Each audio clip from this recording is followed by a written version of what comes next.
ಅಲ್ಲಿ ನೋಡಿ ಮುತ್ತು ಮಾವ ಬಂದಿದ್ದಾರೆ. ಮುತ್ತು ನಿನ್ನನ್ನ ನೋಡಕ್ಕೆ ಬಂದಿದ್ದಾನೆ ಬೆಳ್ಳಿ. ಅವನಿಗೆ ನಿನ್ನ ಕಂಡ್ರೆ ಎಷ್ಟು ಇಷ್ಟ ಅಂತ ನಿನಗೂ ಗೊತ್ತಲ್ವಾ?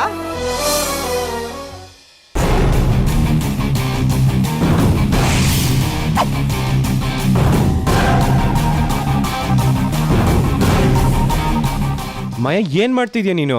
ಈ ರೀತಿ ಉರುಳು ಸೇವೆ ಸಲ್ಲಿಸಿದ್ರೆ ಅತ್ತೆ ಬೇಗ ಗುಣ ಆಗ್ತಾರೆ ಅಂತ ಪುರೋಹಿತರು ಹೇಳಿದ್ರು ಮಾವ. ಅದಕ್ಕೆ ನಾನು ಸೇವೆ ಸಲ್ಲಿಸ್ತಿದ್ದೆ.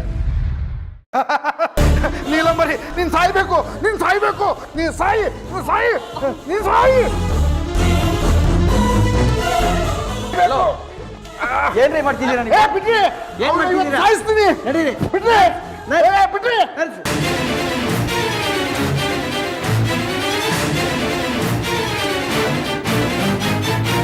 ಹಲೋ, ಹೇಳಿ, ನಾನೇ ಮುತ್ತು ಮಾತಾಡ್ತಿರೋದು.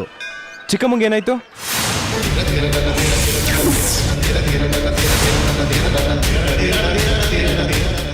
ಸರಿ, ನಾನು ಈಗಲೇ ಬರ್ತೀನಿ.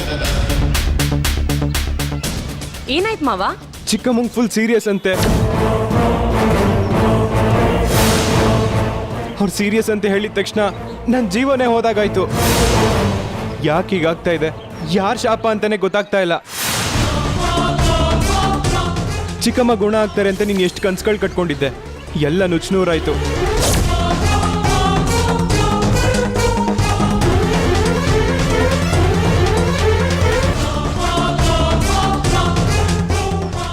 ನೀನೇನು ಬೇಜಾರು ಮಾಡ್ಕೋಬೇಡ ಬೆಳ್ಳಿ.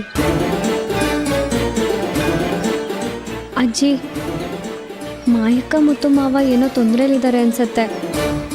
ನಾನು ಅರ್ಧದಲ್ಲೇ ಬಿಟ್ಟು ಹೋಗೋಕ್ಕಾಗಲ್ಲ. ಅದೇನು ಅಂತ ನೀವೇ ಕೇಳ್ಕೊಂಡು ಬರ್ತೀರಾ? ಅಲ್ಲಿ ಮಾಯಾ ಇದ್ದಾಳಲ್ಲಮ್ಮ, ಹೋಗಿ ನಾನೇನಾದರೂ ಕೇಳಿದ್ರೆ ಅವಳು ಸುಮ್ಮನೆ ಇರ್ತಾಳೆ ಅನ್ಕೊಂಡ್ಯಾ? ಸರಿ, ಮೊದಲು ಚಿಕ್ಕಮ್ಮಂಗೆ ಏನಾಗಿದೆ ಅಂತ ಹಾಸ್ಪಿಟ್ಲಿಗೆ ಹೋಗಿ ನೋಡೋಣ, ನಡಿ. ಮಾವ, ನಂಗೆ ಹಾಗೆ ಹೋಗ್ತಾ ಮನೆಗೆ ಬಿಟ್ಬಿಟ್ಟು ಹೋಗಿ. ನನ್ಗೊಂದು ಸ್ವಲ್ಪ ಕೆಲಸ ಇದೆ, ನಾನು ಮುಗಿಸ್ಕೊಂಡು ಹಾಸ್ಪಿಟ್ಲಿಗೆ ಬರ್ತೀನಿ. ಸರಿ, ನಡಿ. ನಡಿ. ನನಗೆ ಹುಷಾರಿಲ್ಲ ಅಂತ ಗೊತ್ತಿದ್ರು ಪ್ರದಕ್ಷಿಣೆ ಹಾಕ್ತಿದ್ದೀನಲ್ಲ ಅಂತ ನನ್ನನ್ನು ನೋಡಕ್ಕೆ ಬಂದಿದ್ದಾರೆ ಅಂದ್ಕೊಂಡೆ. ಆದರೆ ಮುತ್ತು ಮಾವ. ಸಮಾಧಾನ ಮಾಡ್ಕೋಬೇಡಿ. ನಿನಗಿಷ್ಟು ನೋವಿದ್ರು ಕಷ್ಟಪಟ್ಟು ಪ್ರದಕ್ಷಿಣೆ ಹಾಕ್ತಾ ಇದೆಯಾ. ಆದರೆ ಆ ಮಾಯಾ ಒಂದು ಸುತ್ತು ಕೂಡ ಸುತ್ತಲಿಲ್ಲ. ಆದರೂ ಆ ಮುತ್ತು ಹತ್ರ ತಾನೇ ಒಳ್ಳೆಯವಳು ಅಂತ ತೋರಿಸ್ಕೊಳಕ್ಕೆ ಹೊರಟಿದ್ದಾಳೆ. ಈಗಿನ ಕಾಲದಲ್ಲಿ ಒಳ್ಳೆತನಕ್ಕೆ ಬೆಲೆನೇ ಇಲ್ಲ ಬೆಳ್ಳಿ. ನನ್ನಿಂದ ಅತ್ತೆ ಗುಣ ಆದ್ರು ಅಂತ ನಂಬ್ಸೋಕ್ ಹೋದ್ರೆ ಸೀರಿಯಸ್ ಆಗಿದ್ರೆ ಅನ್ನೋ ನ್ಯೂಸ್ ಬರ್ತಿದೆಯಲ್ಲ. ನಾನು ಅನ್ಕೊಂಡಿದ್ದು ಯಾವುದು ನಡೆಯಲ್ವಾ? ಇಲ್ಲ ಮಂಡೋದರಿ ಅಮ್ಮನವ್ರು ಹೇಳ್ದಾಗೆ ನನ್ನ ಜಾತಕನೇ ಸರಿ ಇಲ್ವಾ? ಮಾಯಾ, ಬಂದೆ ಮಾವ.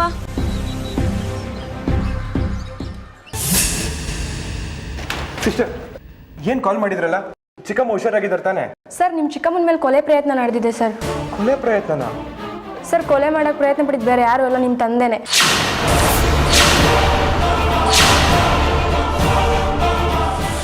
ಅಪ್ಪನಾ? ಹೌದು ಸರ್, ನಾವೇನಾದರೂ ಹೋಗಿಲ್ಲ ಅಂದರೆ ನಿಮ್ಮ ಚಿಕ್ಕಮ್ಮ ಸತ್ತೇ ಹೋಗ್ತಿದ್ರು. ಅಪ್ಪ ಯಾಕೆ ಈ ರೀತಿ ಮಾಡಿದ್ರು? ನನಗೇನು ಮಾಡಬೇಕು ಅಂತಾನೆ ಗೊತ್ತಾಗ್ತಿಲ್ವಲ್ಲ.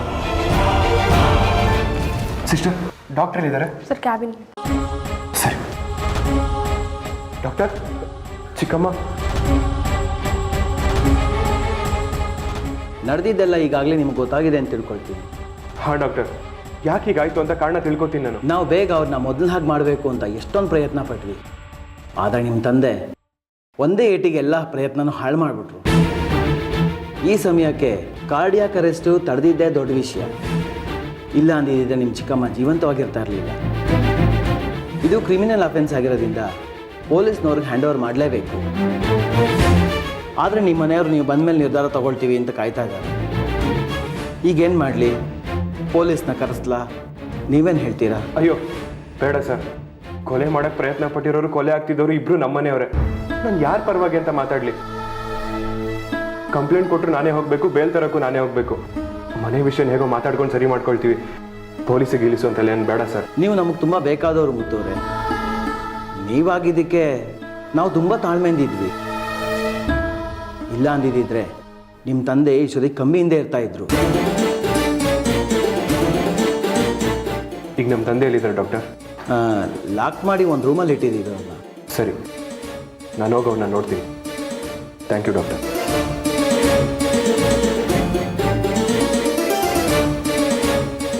ನೀವು ಇಷ್ಟು ದಿನ ಆಡ್ತಿದ್ದಿದ್ದು ನೋಡಿ ನಿಮಗೆ ನನ್ನ ಮೇಲೆ ಕೋಪ ಇದೆ ಅಂತ ಅನ್ಕೊಂಡಿದ್ದೆ. ಆದ್ರೆ ಈ ಮಟ್ಟಕ್ಕೆ ಕೋಪ ಇದೆ ಅಂತ ನನಗೆ ಗೊತ್ತಿರಲಿಲ್ಲ.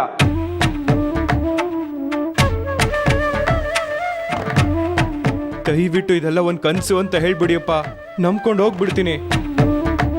ನೀವು ಚಿಕ್ಕಮ್ಮನ ಕೊಲೆ ಮಾಡಕ್ ಹೋಗಿದ್ ನಿಜನಾ? ಈ ಕೆಲಸ ಮಾಡಕ್ ನಿಮ್ಗೆ ನಾಚಿಕೆ ಆಗ್ಲಿಲ್ವಾಪ? ನನಗೆ ಯಾಕಪ್ಪ ನಾಚಿಕೆ ಆಗಬೇಕು? ನಾನು ಮಾಡಿರೋ ಕೆಲಸದಿಂದ ನನಗೆ ಹೆಮ್ಮೆ ಅನಿಸ್ತದೆ ಹೊರತು ನಿನ್ನ ಹತ್ರ ಕ್ಷಮೆ ಕೇಳಬೇಕಂತ ನನಗೆ ಅನಿಸ್ತಿಲ್ಲ. ಇನ್ನು ನನ್ನ ಕೆಲಸ ಪೂರ್ತಿ ಆಗಿಲ್ಲ ಅಂತ ನನಗೆ ಕೋಪ ಬರ್ತಾ ಇದೆ. ನೀವು ಕೊಲೆ ಮಾಡೋ ಮಟ್ಟಕ್ಕೆ ಇಳಿತೀರಂತ ನಾನು ಅನ್ಕೊಂಡಿರ್ಲಿಲ್ಲ. ಚಿಕ್ಕಮ್ಮ ಏನ್ ತಪ್ಪು ಮಾಡಿದ್ರು ಅಂತ ಈ ರೀತಿ ಸಾಧಿಸ್ತಾ ಇದ್ದೀರಾ? ನಿನ್ನ ಚಿಕ್ಕಮ್ಮ ಮಾಡಿರೋದು ಒಂದ ಎರಡ? ನಿನಗೆ ವಿಷಯ ಏನಾದ್ರು ಗೊತ್ತಾಗಿದ್ರೆ ಇಷ್ಟೊತ್ತಿಗೆ ನಿನ್ನ ಸಾಯಿಸೇ ಬಿಡ್ತಿದ್ಲು. ನಿನ್ನ ಮದುವೆನ ತಡಿತಿರೋದು ಬೇರೆ ಯಾರು ಅಲ್ಲ, ನಿನ್ನ ಚಿಕ್ಕಮ್ಮ. ಮಾಯಾ ಇಲ್ಲಿ ಬರೋಕ್ಕೆ ಕಾರಣ ಅವಳೇ. ನಿನ್ನನ್ನು ಎಲ್ಲ ಸೇರಿ ಏಮಾರಿಸ್ತಿದ್ದಾರೆ. ಇದಕ್ಕೆಲ್ಲ ಕಾರಣ ನಿನ್ನ ಚಿಕ್ಕಮ್ಮ. ಸಾಕು ಸಾಕು. ಇನ್ನೊಂದು ಮಾತು ಚಿಕ್ಕಮ್ಮನ ಬಗ್ಗೆ ಕೆಟ್ಟದಾಗಿ ಮಾತಾಡಿದ್ರು ಅಪ್ಪ ಅಂತನೂ ನೋಡಲ್ಲ. ಅಪ್ಪ ಅಂತ ಯಾವತ್ತಾರು ನೋಡಿದಿರ ಮುತ್ತು?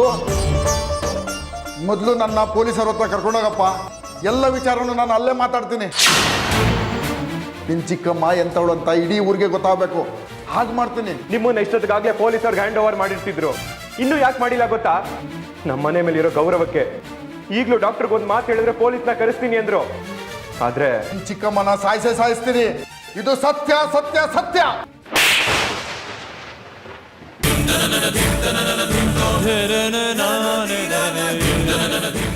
ನನ್ನ ಮುಂದೆನೆ ನನ್ನ ಚಿಕ್ಕಮ್ಮನ್ ಸಾಯಿಸ್ತೀನಿ ಅಂತ ಹೇಳ್ತೀರಾ? ಎಷ್ಟು ಧೈರ್ಯ ಇರಬೇಡ ನಿಮ್ಗೆ.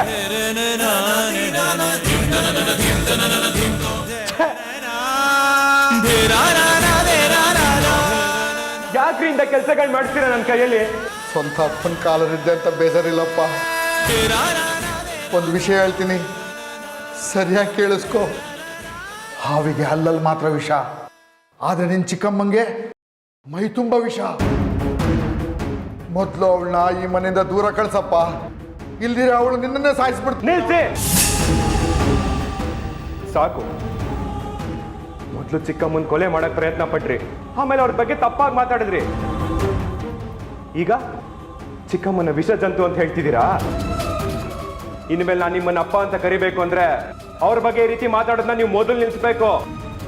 ನೀವು ಬದಲಾಗ್ಲಿಲ್ಲ ಅಂದ್ರೆ ನೀವು ಸತ್ರು ನಿಮ್ಮ ಮುಖ ನೋಡಕ್ ನಾನು ಬರಲ್ಲ. ನನ್ನ ನಿಮ್ಮ ಸಂಬಂಧ ಅವತ್ತೇ ಕೊನೆ ಆಗೋಗುತ್ತೆ. ನನ್ನ ಚಿಕ್ಕಮ್ಮ ಇದ್ರೆ ನೀವು, ಇಲ್ಲ ಅಂದ್ರೆ ನೀವು ನನಗೆ ಬೇಕಾಗಿಲ್ಲ. ಇದನ್ನ ನಾನು ಬಾಯಿ ಮಾತಿಗೆ ಹೇಳ್ತಾ ಇಲ್ಲ, ನಾನು ದೇವ್ರಿಗಿಂತ ಹೆಚ್ಚಾಗಿ ಕೂತ್ಸೋ ನನ್ನ ಚಿಕ್ಕಮ್ಮನ ಮೇಲಾಣೆ. ಇದು ಸತ್ಯ ಸತ್ಯ ಸತ್ಯ.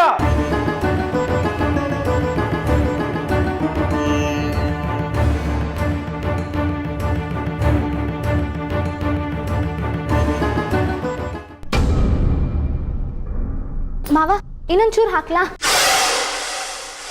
ಹಾಕು. ಇನ್ನೂ ರುಚಿಯಾಗಿ ಅಡುಗೆ ಮಾಡಿ ಬಡ್ಸಮ್ಮ. ಕೊಲೆ ಮಾಡೋಕ್ಕೆ ಶಕ್ತಿ ಬೇಡವಾ? ತಿಂದು ಶಕ್ತಿ ಬರ್ಸ್ಕೊಂಡ್ಲಿ. ಏನಯ್ಯ ಮುಖ ನೋಡ್ತಾ ಇದ್ಯಾ? ನಿನ್ನಂಥವ್ರಿಗೆ ಊಟ ಬೇರೆ ಕೇಡು. ಎಷ್ಟು ಧೈರ್ಯ ಇದ್ರೆ ಅಮ್ಮನ ಕೊಲೆ ಮಾಡೋಕ್ಕೆ ಪ್ರಯತ್ನ ಪಟ್ಟು ಇಲ್ಲಿ ಬಂದು ಆರಾಮಾಗಿ ಕುತ್ಕೊಂಡು ಊಟ ಮಾಡ್ತಾ ಇದೆಯಲ್ಲ. ನಿನ್ನಂಥವ್ರಿಗೆ ಊಟ ಇರಲಿ, ಮನೆ ಒಳಗಡೆನೂ ಸೇರಿಸ್ಬಾರ್ದು. ಹೇಳಯ್ಯ ಮೇಲೆ. ಯಾಕ್ರಿ ಹೀಗೆ ಮಾಡ್ತಿದ್ದೀರಾ? ಅವ್ರು ನಿಮ್ಮ ಅಪ್ಪ ಅಲ್ವಾ? ಯಾವಾಗ ನಮ್ಮ ಅಮ್ಮನ ಸಾಯಿಸತ್ ನೋಡಿದ್ರೋ ಆಗ್ಲೇ ಈ ಅಪ್ಪನ ಮೇಲೆ ಇದ್ದಿದ್ದು ಗೌರವ ಮರ್ಯಾದೆ ಎಲ್ಲ ಹೊಟ್ಟೋಯ್ತು. ಈ ಅಪ್ಪ ಈಗಲೇ ಇಲ್ಲೇ ಸತ್ರು ನನ್ಗೇನು ಬೇಜಾರಾಗಲ್ಲ.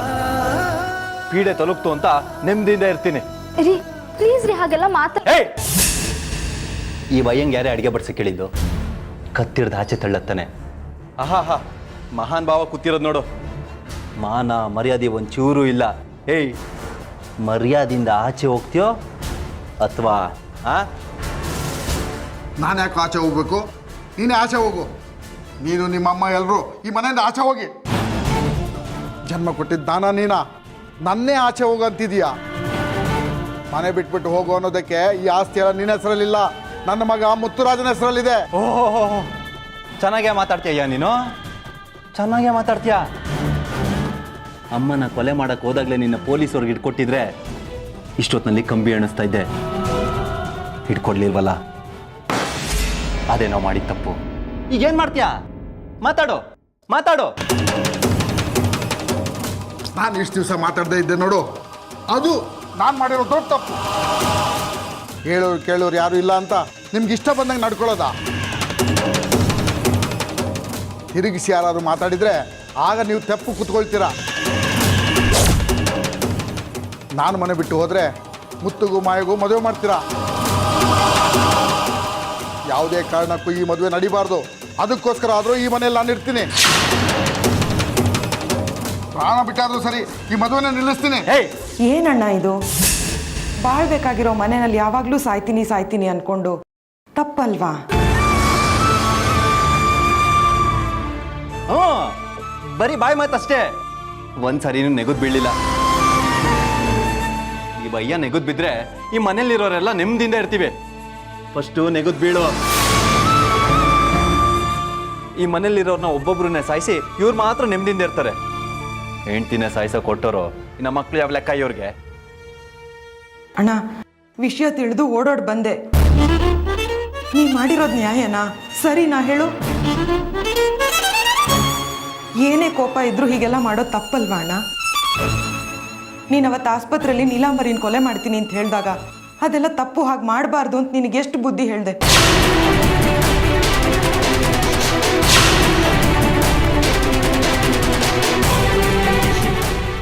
ಈಗ ನೋಡಿದ್ರೆ ಕೊಲೆಗಾರನ ಪಟ್ಟ ಹೊತ್ಕೊಂಡು ಕೂತಿದೀಯಲ್ಲ, ನನಗಿದೆಲ್ಲ ನೋಡೋಕ್ಕಾಗಲ್ಲ ಅಣ್ಣ. ಅಂದ್ರೆ ಈ ವಿಚಾರ ನಿಮಗೆ ಮುಂಚೆನೆ ಗೊತ್ತಿತ್ತು ಅಂತ ಹೇಳಿ. ಮಾತಾಡಿ ಅತ್ತೆ, ಯಾಕೆ ಸೈಲೆಂಟ್ ಆಗ್ಬಿಟ್ರಿ? ಚೆನ್ನಾಗಿದೆ ಅತ್ತೆ, ಚೆನ್ನಾಗಿದೆ. ನೀವು ಒಳ್ಳೆಯವರು ಅಂತ ನಾವು ಅನ್ಕೊಳ್ಳೋದು, ನೀವು ಮಾಡಿದ್ನೇ ಮಾಡೋದು. ಅಯ್ಯಯ್ಯೋ ಇಲ್ಲಪ್ಪ, ಅಣ್ಣ ಏನೋ ಕೋಪದಲ್ಲಿ ಹೇಳಿರ್ತಾನೆ ಅನ್ಕೊಂಡಿದ್ದೆ. ಸುತ್ತಿ ಬಳಸಿ ಎಲ್ಲ ಮಾತಾಡ್ಬೇಡಿ ಅತ್ತೆ. ನನ್ನ ಪ್ರಶ್ನೆಗೆ ನೇರವಾಗಿ ಉತ್ತರ ಕೊಡಿ. ಅಪ್ಪ ಚಿಕ್ಕಮ್ಮನ್ ಕೊಲೆ ಮಾಡಕ್ ಹೋಗಿದ್ದು ನಿಮಗ್ ಗೊತ್ತಿತ್ತೋ ಗೊತ್ತಿರ್ಲಿಲ್ವೋ? ಹೇಳಿದ್ರಪ್ಪ.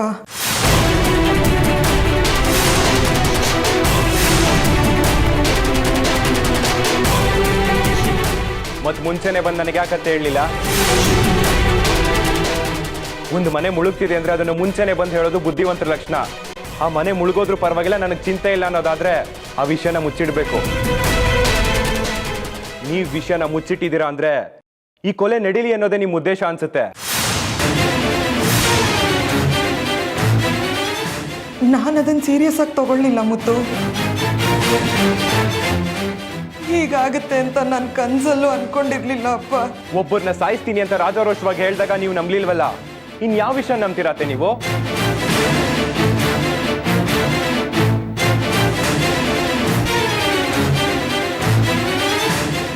ಏನಪ್ಪ ಮುತ್ತು, ಹೀಗೆಲ್ಲ ಮಾತಾಡ್ತಿದ್ಯಾ? ನನಗೇನೋ ನೀವೆಲ್ಲ ಗೊತ್ತಿದೆ ಮಾತಾಡ್ತಿದ್ದೀರಾ ಅನ್ಸ್ತಿದೆ. ಚಿಕ್ಕಮ್ಮ ಸತ್ರೆ ನೆಮ್ಮದಿ ಅಂತ ಅವ್ರು ಅನ್ಕೊಂಡಿದ್ದಾರೆ. ಅದಕ್ಕೆ ನೀವು ಹಿಂದೆ ನಿಂತ್ಕೊಂಡು ಸಪೋರ್ಟ್ ಮಾಡ್ತಿದ್ದೀರಾ, ಕರೆಕ್ಟ್ ತಾನೆ? ಒಬ್ರು ಸಾವನ್ನ ಸಂಭ್ರಮ ಪಡೋಷ್ಟು ಕಟುಕರು ಅಂತ ನಾನು ಅನ್ಕೊಂಡಿರ್ಲಿಲ್ಲ.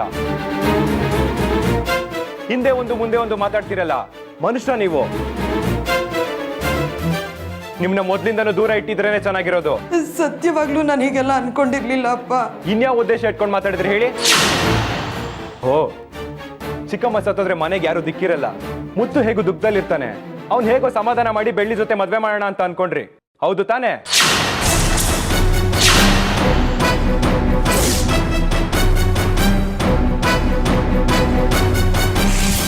ಚಿಕ್ಕಮ್ಮ ಸತ್ತೋದ್ರೆ ನೀವು ಇಷ್ಟ ದಿನ ಅನ್ಕೊಂಡಿದ್ದೆಲ್ಲ ನೆರವೇರುತ್ತೆ, ಮತ್ತಿನ್ಯಾಕೆ ಯೋಚನೆ ಮಾಡಬೇಕು ಅಂತ ಅನ್ಕೊಂಡ್ರಿ ಅಲ್ಲ? ಕೇವಲ ಒಂದು ಮದ್ವೆಗೋಸ್ಕರ ಪ್ರಾಣ ತೆಗೆಯೋಕ್ಕೂ ಹಿಂದೆ ಮುಂದೆ ನೋಡ್ಲಿಲ್ವಲ್ಲ. ನಿಮ್ದೆಂತ ಕ್ರೂರ ಮನ್ಸು ಅಂತ ಇದ್ರಲ್ಲೇ ಗೊತ್ತಾಗುತ್ತೆ. ನಮ್ಮವರು ತಮ್ಮವರು ಅಂತ ನಮ್ ಚಿಕ್ಕಮ್ಮ ಎಲ್ರು ನೋಡಿದ್ರು ನೋಡಿ, ಅದು ಅವ್ರು ಮಾಡಿದ ತಪ್ಪು. ಯಾರ್ಯಾರನ್ನೆಲ್ಲೆಲ್ಲಿ ಇಡ್ಬೇಕೋ ಅಲ್ಲಲ್ಲೇ ಇಡ್ಬೇಕಿತ್ತು. ಮಾವ, ಸುಮ್ಮನೆ ಆ ರೀತಿ ಎಲ್ಲ ಮಾತಾಡಬೇಡಿ. ಅಮ್ಮ ಆ ಥರ ಯಾವತ್ತೂ ಯೋಚನೆ ಮಾಡಿಲ್ಲ. ಆ ರೀತಿ ಉದ್ದೇಶ ಇಲ್ಲ ಅಂದ್ಮೇಲೆ ಅಪ್ಪ ಕೊಲೆ ಮಾಡಕ್ ಹೋಗಿದ್ದನ್ನ ನನ್ನ ಹತ್ರ ಹೇಳ್ಬೇಕಿತ್ತು ತಾನೆ? ಯಾಕೆ ಹೇಳಲಿಲ್ಲ? ಅದರಿಂದ ಲಾಭ ಇರೋದಕ್ಕೆ ಹೇಳಲಿಲ್ಲ. ನಡೆದಿರೋ ವಿಷಯನೇ ಬೇರೆ, ಇವ್ರು ಹೇಳ್ತಿರೋ ವಿಷಯನೇ ಬೇರೆ. ಸುಮ್ಮನೆ ದೊಡ್ಡವ್ರ ವಿಚಾರದಲ್ಲಿ ತಲೆ ಹಾಕ್ಬೇಡ, ಸುಮ್ಮನೆ ಎದ್ಬಿಡು. ಇಲ್ಲಿ ನೋಡಿ ಅತ್ತೆ, ಈ ಮನೇನ ಬೇರೆ ಮಾಡೋ ವಿಚಾರ ಆಗ್ಲಿ ಅಥವಾ ನಮ್ಮ ಚಿಕ್ಕಮ್ಮಂಗೆ ತೊಂದರೆ ಕೊಡೋ ವಿಚಾರ ಆಗ್ಲಿ ಬಂದ್ರೆ ನಾನ್ ಸುಮ್ಮನೆ ಇರಲ್ಲ. ಇದರಲ್ಲಿ ನೆಂಟರು ಬಂಧು ಬಳಗ ಅಂತ ನಾನು ಯಾರನ್ನೂ ನೋಡಲ್ಲ. ಎಲ್ರಿಗೂ ಸರಿಯಾಗಿ ಉತ್ತರ ಕೊಟ್ಟೇ ಕೊಡ್ತೀನಿ. ಚಿಕ್ಕಮ್ಮಂಗ್ ವೈರಿಗಳು ಅಂದ್ರೆ ನನಗೂ ವೈರಿಗಳೇ. ಚಿಕ್ಕಮ್ಮನ ಕೆಟ್ಟದಾಗ್ಲಿ ಅಂತ ಬಯಸೋರು ಈ ಮನೇಲಿರೋ ಅವಶ್ಯಕತೆನೇ ಇಲ್ಲ.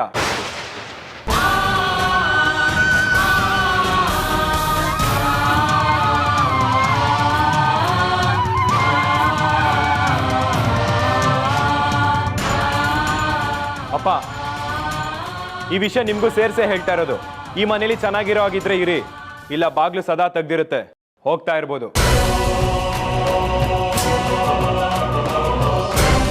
ಚಿಕ್ಕಮ್ಮ ಸಾಯ್ಲಿ ಅನ್ನೋರ್ ಸವಾಸನೆ ನಮಗ್ ಬೇಡ. ಅವರಾದಷ್ಟು ದೂರ ಇದ್ರೇನೆ ಒಳ್ಳೇದು.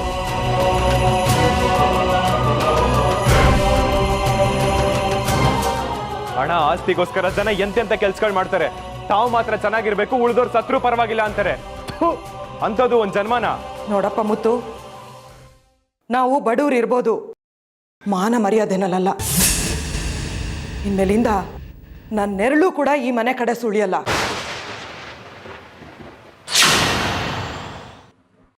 ಬೆಳಿ ಒಂದು ಸಾರಿ ಹೇಳಿ ಬಿಡನೆ ಹೋಗೋ ಮುನ್ನ ಇದೆಯ ಪರದೆ ಮೇಲೆ ಸವಿದ ನೆನಪು ಸವಿಯೋ ಮುನ್ನ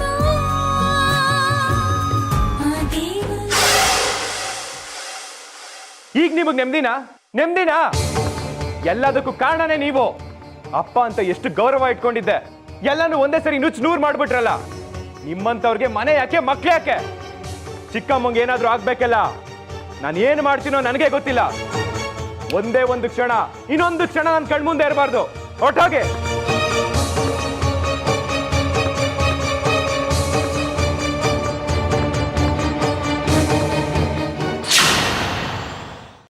ಯಾರ ಬಗ್ಗೆ ನಾನು ಇಷ್ಟು ದಿನ ಯೋಚನೆ ಮಾಡ್ತಿದ್ನೋ ಅವ್ರಾಗ ಅವ್ರು ದೂರ ಹೋಗ್ತದಲ್ಲ. ಇನ್ಮೇಲೆ ಬೆಳ್ಳಿ ಆಗಲಿ ಬಸವರಾಜ್ ಮಾವ ಆಗಲಿ ನನ್ನ ಮದುವೆ ಗಟ್ಟಿ ಬರಲ್ಲ. ನಾನು ಅಷ್ಟೆಲ್ಲ ಪ್ರಯತ್ನ ಮಾಡಿದ್ರು ನಡೆಯದೇ ಇರೋ ವಿಷಯ ಇವತ್ತು ತಾನಾಗಿ ನಡೀತಿದೆ. ಇನ್ಯಾರು ನನ್ನ ಮದುವೆಗೆ ತೊಂದರೆ ಮಾಡ್ತಾರೆ ಅಂತ ನಾನು ನೋಡೇ ಬಿಡ್ತೀನಿ.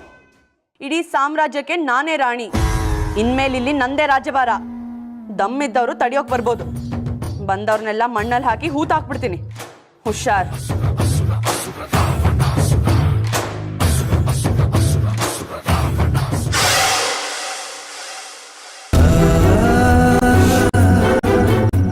ಮಾವ ಕೂತ್ಕೊಳ್ಳಿ ಮಾವ, ಊಟ ಮಾಡೋಣ.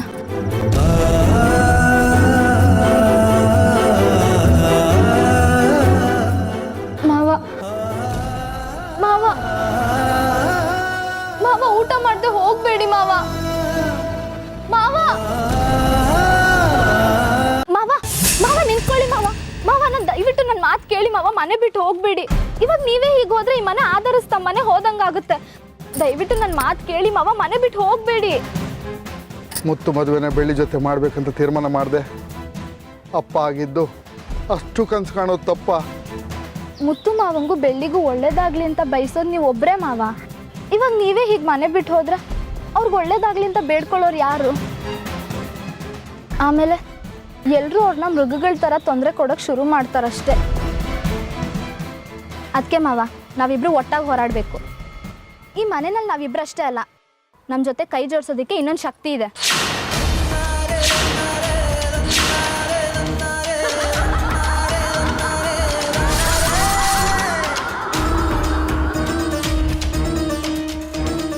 ನೀನು ಹೇಳ್ತಿರೋದು ಇದನ್ನೆಲ್ಲ ಕಣ್ಣಿಗೆ ಕಾಣ್ದಿರೋ ಶಕ್ತಿ ಮಾಡ್ತಿದೆ ಅಂತನಾ? ಹೌದು ಮಾವ.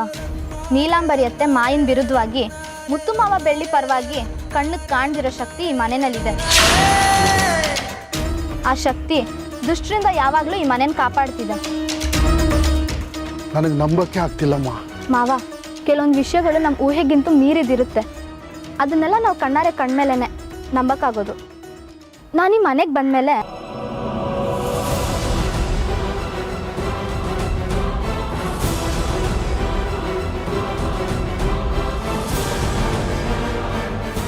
ಹೌದು ಮಾವ.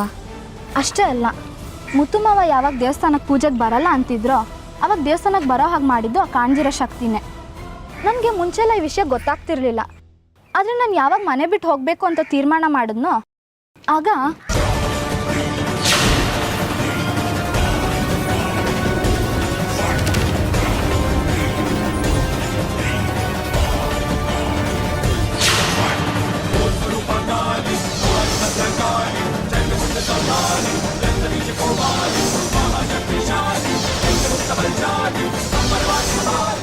ಹೋಗ್ಬಾರ್ದಾ?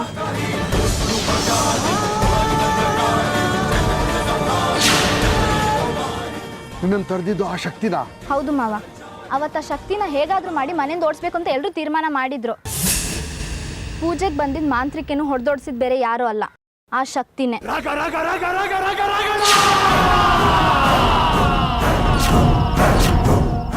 ಅದು ಸಾಮಾನ್ಯ ಶಕ್ತಿ ಅಲ್ಲ, ತುಂಬ ತುಂಬ ತುಂಬ ಭಯಂಕರ ಶಕ್ತಿ. ಅದು ಮುತ್ತುನ ಬೆಳ್ಳಿನ ಕಾಪಾಡ್ತಿರೋದು ಬೇರೆ ಯಾರು ಅಲ್ಲ, ಆ ನಿಮ್ ಸೊಸೆ ಚಿತ್ರನೇ. ಮುತ್ತು ಮಾಯಾ ಮದ್ವೆ ನಡೆದಿರೋ ಹಾಗೆ ಮಾಡ್ತಿರೋದು ಆ ಶಕ್ತಿನೇ. ಈಗ ಚಿತ್ರ ಬಂದಿರೋ ಉದ್ದೇಶ ಬೇರೆ ಯಾವುದೂ ಅಲ್ಲ, ಅದು ಮುತ್ತು ಬೆಳ್ಳಿ ಮದ್ವೆ ಮಾಡ್ತದೆ. ಬೆಳ್ಳಿ ಕೆಟ್ಟದ್ದು ನಡೀತಿದೆ ಅಂತ ಗೊತ್ತಾದ್ರೆ ಸಾಕು, ಎಲ್ಲಿದ್ರೂ ಆ ಶಕ್ತಿ ಅವಳನ್ನ ಕಾಪಾಡೋದಕ್ಕೆ ಖಂಡಿತ ಬಂದೇ ಬರುತ್ತೆ. ತನಗೆಷ್ಟೇ ಕಷ್ಟ ಆದರೂ ಪರವಾಗಿಲ್ಲ, ಬೆಳ್ಳಿ ಕಣ್ಣಲ್ಲಿ ಒಂದು ಹನಿ ನೀರು ಕೂಡ ಬರಬಾರ್ದು ಅಂತ ಕಾಪಾಡ್ತಿರೋದು ಅದೇ ಶಕ್ತಿ. ಹೇಗೆ ಮಗುನ ತಾಯಿ ರಕ್ಷಿಸ್ತಾಳೋ ಹಾಗೆ ಬೆಳ್ಳಿನೂ ಅದೇ ಶಕ್ತಿ ರಕ್ಷಿಸ್ತಾ ಇದೆ. ಬೆಳ್ಳಿಗೋಸ್ಕರ ಯಾವ ಕಷ್ಟ ಬೇಕಾದರೂ ಪಡೋಕ್ಕೆ ಆ ಶಕ್ತಿ ಸಿದ್ಧವಾಗಿದೆ. ಆ ಶಕ್ತಿ ಬೇರೆ ಯಾರೂ ಅಲ್ಲ, ಚಿತ್ರಕ್ಕನೇ.